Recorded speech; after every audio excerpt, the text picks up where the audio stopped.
आशा मलिक जी, 24 अगस्त की शाम आपके साथ क्या वारदात घटी? 24 अगस्त को मैं इस सीलमपुर के पास में जो ताज होटल है, उसके सामने थाना वेलकम के अंदर वो खत्ते लगते हैं, जो एमसीडी द्वारा बनाए गए हैं। उसमें एक डिस्ट्रॉय करने की मशीन लगी हुई है और एक में दूसरा खत्ता पड़ता है।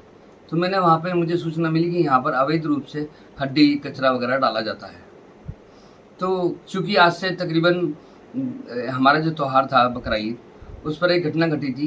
ये 2 लड़के वहाँ पर कूड़ा घर पे हड्डी और कचरा डालने के लिए जा रहे थे, तो उनको उनके खिलाफ एफआईआर हो गई और वो जेल चले गए। तो मुझे उस वो वारदात याद आई। उसको सोचने के बाद में मैं वहाँ पर देखने के लिए गया मौके पर।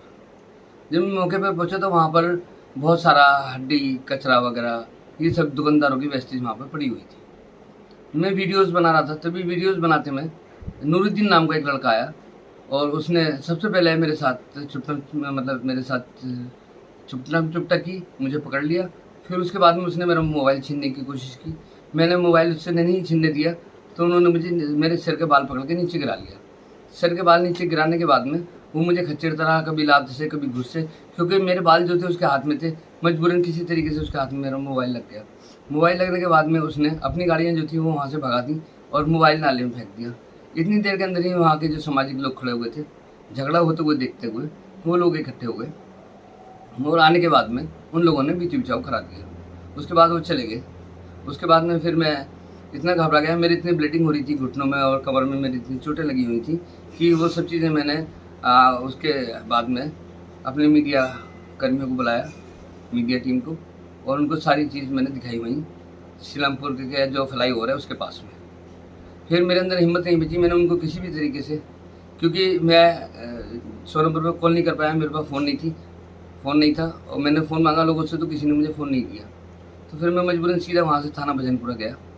थाना भजनपुरे में मैं गया तो उन्होंने कहा कि आपके साथ वारदात वेलकम हुई है, तो आप वेलकम जाइएगा। तो मैं वेलकम नहीं जा पाया, क्योंकि मेरी तबीयत इतनी ख़राब हो रही थी, ब्लीडिंग हो रही थी कि मुझसे चला भी नहीं जा रहा था। तो मैं सीधा डॉक्टर के पास गया रात को। प्राइवेट डॉक्टर को मैंने दिखाया, जिनका मेरे पास पर्चा है।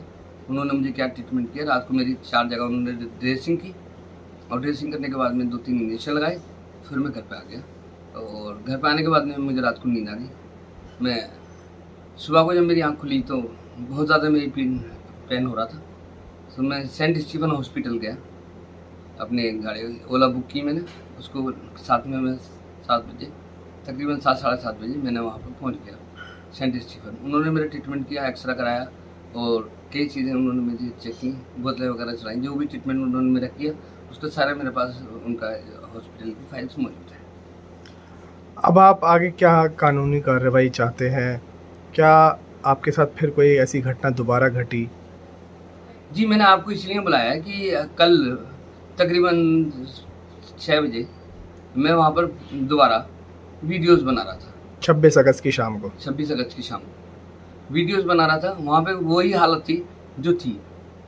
उसके बाद में मैंने 25 अगस्त को, उससे पहले मैंने एसएचओ साहब से बात की थी कि आपके यहाँ पे ये सब हो रहा है, आप प्लीज़ इसको बीट ऑफिसर से कह के इसको रुकवाइए, थाना? क्योंकि हमारा सेंसिटिव एरिया है, यहाँ पर 1 मिनट में कुछ भी हो जाता है। थाना? लेकिन थाना वेलकम एसएचओ साहब ने हमसे कहा कि हमारे अंडर में नहीं आता है ये, एमसीडी को शिकायत कीजिए और जो इसकी डिपार्टमेंट है उनको शिकायत कीजिए, पुलिस का ये काम नहीं है।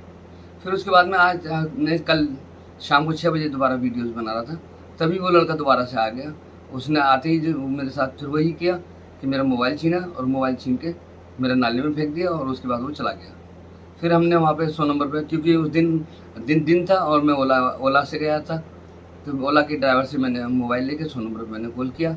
वहाँ पर 20-25 मिनट बाद पीसीआर की कॉल आ गई, पीसीआर वाले आ गए, वो मुझे थाना वेलकम ले गए। थाना वेलकम में ले जाके मुझे उन्होंने पूछताछ की और फिर उन्होंने मुझसे कुछ पेपर्स मांगे कि आप वो दे दीजिए, जो आपका मोबाइल है उसका बिल दे दीजिए और आपके साथ जो आपने जो ट्रीटमेंट कराया है, कहाँ कराया है, वो दे दीजिए आप। तो मैं, क्योंकि जब मैं वहाँ पर बात कर रहा था आईओ साहब जो इस केस में थे, उनकी भाषा कुछ अच्छी सी नहीं लगी मुझे और मुझे रात को, क्योंकि 6 बज गए थे, तो पुलिस थाना पहुँचते 7:30 बज गए। उन्होंने कहा 15 मिनट में आ जाइए, तो मैं 15 मिनट में वहाँ नहीं पहुँच पाया क्योंकि मेरे पेन हो रहा था। तो मैंने पहले डॉक्टर को दिखाया अपने, फिर वही उन्होंने इंजेक्शन लगा दिया, मेरे दवाई वगैरह दे दी मुझको, मेरी ड्रेसिंग की उन्होंने और फिर मैं लेट गया। फिर मैंने आज सुबह आपको बुलाया है अब मुझे थाने जा एप्लीकेशन देने में के लिए भी थाने में जाने में डर लग रहा है। तो मैं आपके माध्यम से मैं आपको मैसेज दे रहा हूँ कि मैं जो है इन आईओ साहब को और एसएचओ साहब को जो मेरे साथ घटना घटी है उसके लिखित रूप में मैं उनको व्हाट्सअप कर रहा हूँ। और मेरा उनसे निवेदन है कि वो इसके खिलाफ सख्त से सख्त कार्रवाई करें। मेरे 2 मोबाइल चुके हैं, एक जेब के अंदर 35,000 रुपये थे, मेरे कपड़े फाड़ दिए गए और मैं एक सोशल वर्कर हूँ और खुद बाकी सब आपको मालूम है मेरा जो भी है। और ये मैं तकरीबन 3 महीने से ऑपरेशन करा रहा हूँ।